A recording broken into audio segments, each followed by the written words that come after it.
So put your hand flat against the front of your throat, right over your voice box. Okay. Now, I want you to whisper the word bay, like, a body of water. Try it right now. Oh, wow. Yeah. Notice what happened. It sounded completely identical to the word pay. Like by just whispering, you turned off this microscopic vibration in your throat and inadvertently changed one word into a completely different one. It's wild. We treat talking as if it's just, as simple and reflexive as breathing. Right. But the truth is, the sheer biomechanical gymnastics required just to, ask someone for a cup of coffee is, it's staggering. I mean, a fraction of a millisecond of vocal cord vibration is literally the only thing separating entirely different concepts in our language. Which is exactly the mission of our deep dive today. Welcome, everyone. We are looking at the hidden mechanics of speech, the rigid rules of English pronunciation, and just, well, the overall quirks of the language. It's a huge topic. It really is. And we have a fascinating stack of sources for this. We're talking everything from, like, expert linguistic charts in the International Phonetic Alphabet to physical vocal warm-up routines. There's even a guide to old-fashioned, posh British slang in here. Yeah, that part is particularly fun. Right. So by the end of this deep dive, the goal is to basically shortcut your way to being a vocal gymnast. Because whether you are, trying to perfect an accent or maybe teaching a kid to read, or you're simply just insanely curious about the sounds coming out of your own mouth. Which you should be. Exactly. You will never look at a simple word like hello the same way again. No, you really won't. Once you map the physical biology of how sound is made onto the cultural rules we've created to perform our identities, you just cannot unhear it. So, okay, let's unpack this, because before we can even touch the chaos of the English language itself, we have to look at the physical instrument. The hardware. Yes, the hardware. The sources provided an analogy that I'm never going to forget. Yeah. They describe the human vocal tract as essentially a squishy, wet meat clarinet. A meat clarinet. Yeah, it is a very visceral image. Very wet. But it's functionally accurate. I mean, think of your vocal tract as having three distinct systems. First, you have the lungs. The engine. Right. The lungs act as the engine, just pushing raw airflow up the windpipe.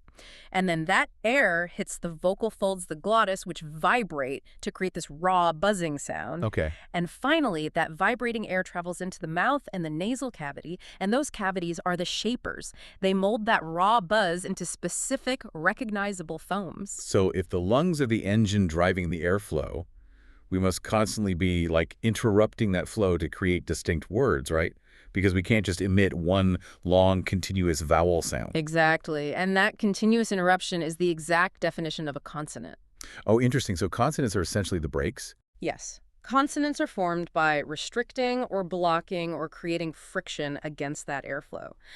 And linguists categorize these interruptions using two main criteria: place of articulation and manner of articulation. Okay, so place is literally where the roadblock happens in the meat clarinet. Precisely. Consider the letters P and B. If you try to make those sounds, you physically have to bring both of your lips together to stop the air. PB.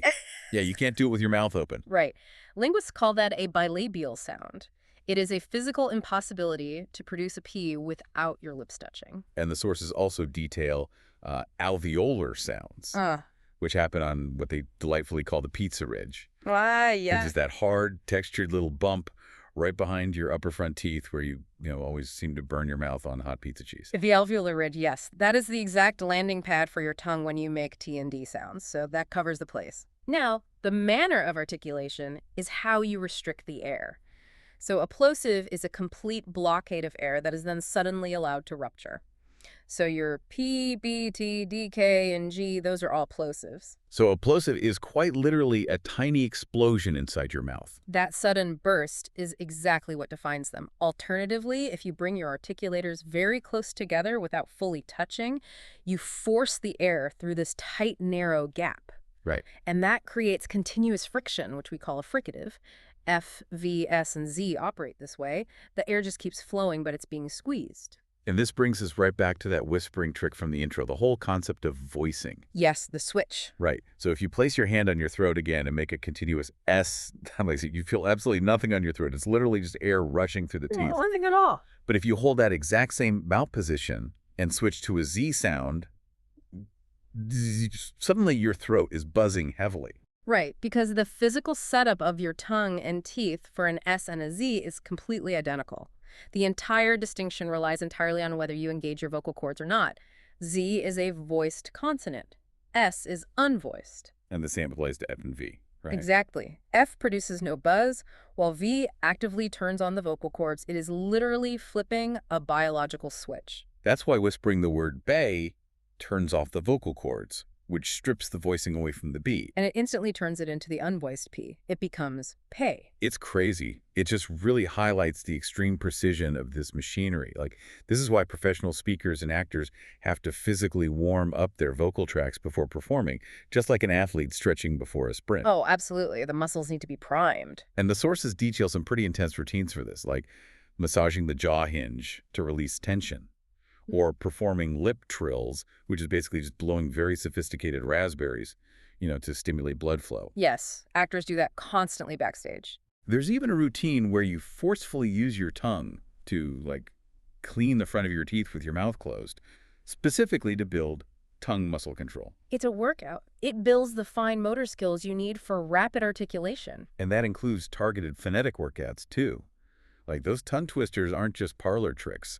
Unique New York, unique New York. Right. Or the phrase, good blood, bad blood. Oh, good blood, bad blood is an exceptional drill because it forces your tongue to rapidly vault between entirely different vowel spaces. You have the in good, the in blood, and then the wide A in bad. Which actually moves us perfectly from the brakes to the gas pedal.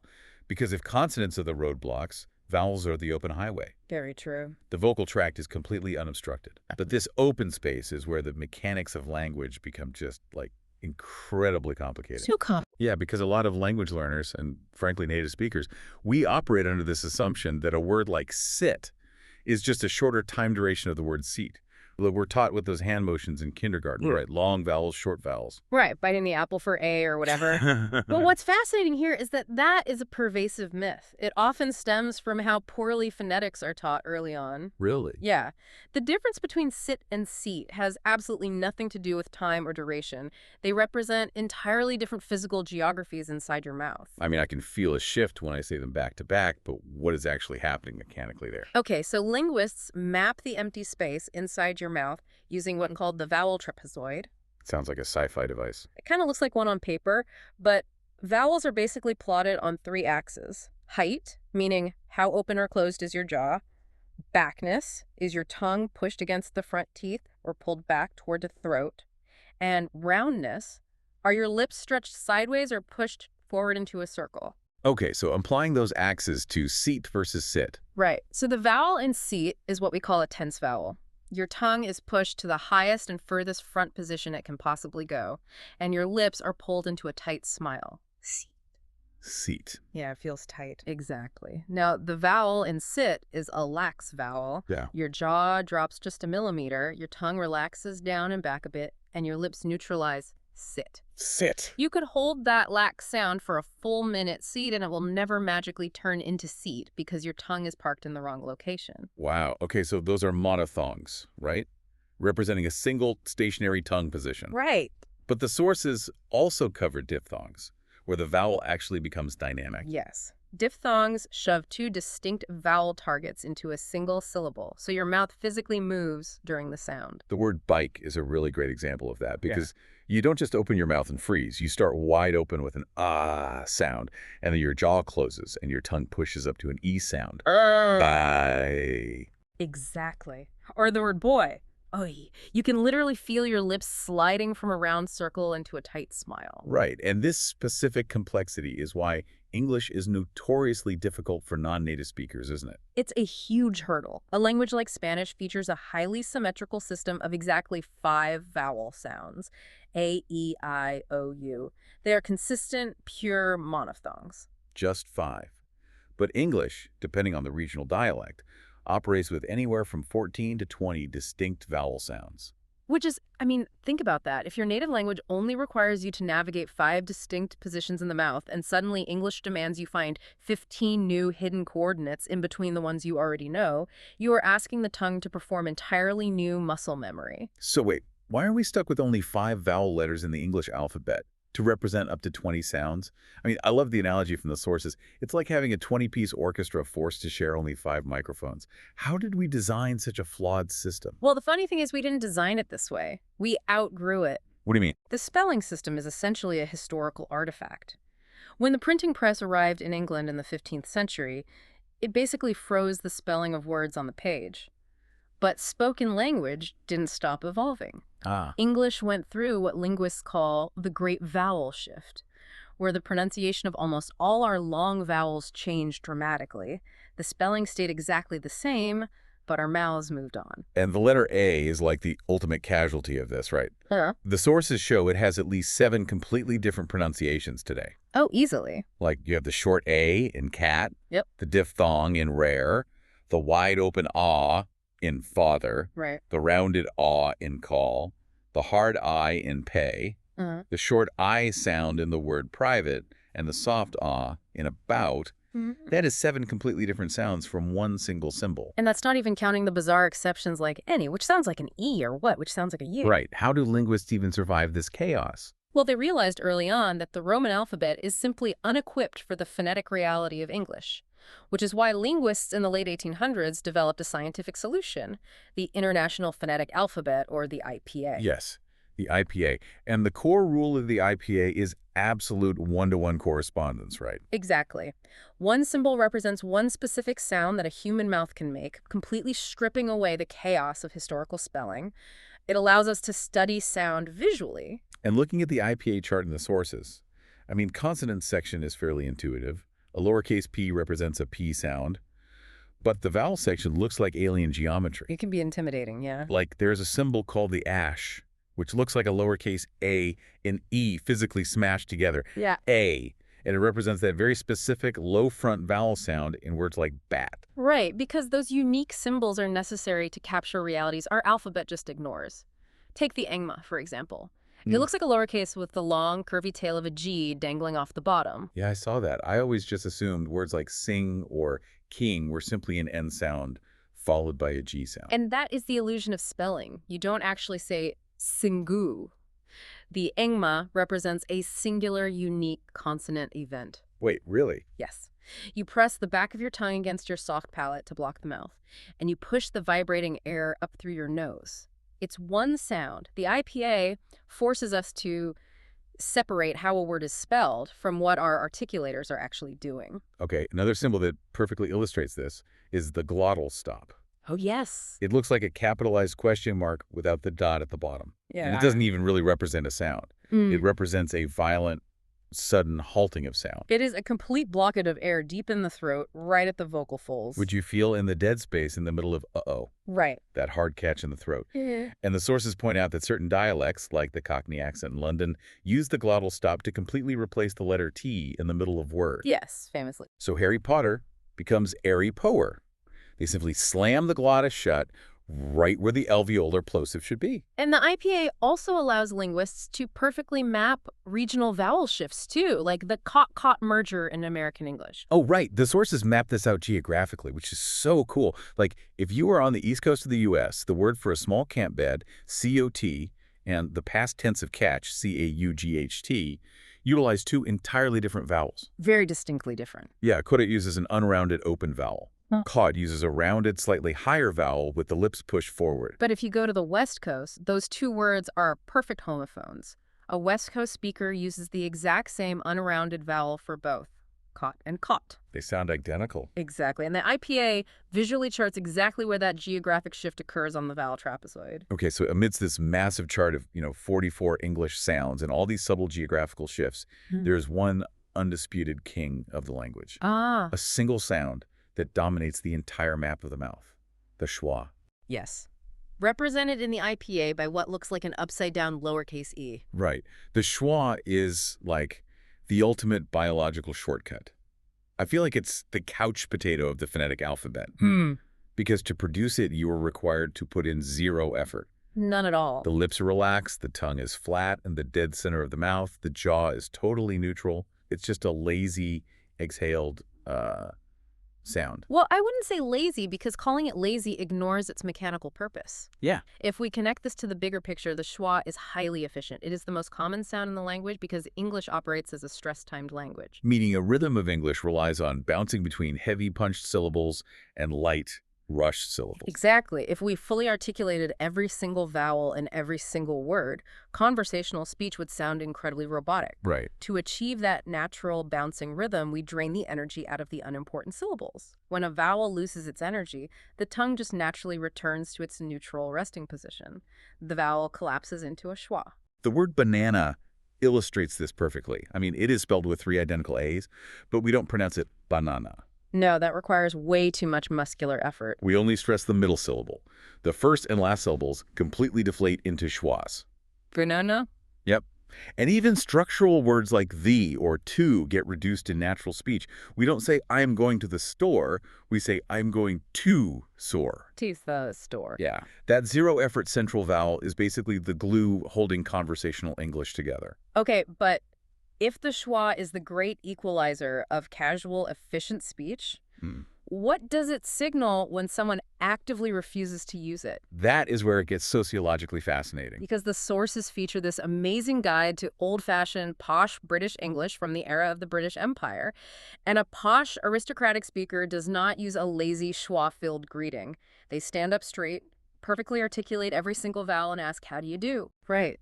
Because the social rules dictating that phrase are incredibly rigid. How do you do is not an actual inquiry about your health. It is a formal statement of greeting, and the only acceptable response is to reflect the exact phrase back at them. How do you do? It functions as a linguistic secret handshake. It really does. Yeah. Language isn't just about moving air through a meat clarinet. It's a cultural performance. Right. Posh language relies heavily on hyperarticulation to show distinct social separation. When you actively maneuver your tongue to the extremes of the vowel trapezoid, when you refuse to let those vowels collapse into a highly efficient schwa, you are subconsciously signaling that you have the time, the elite education, and the status to expend extra physical effort on your speech. Oh, wow.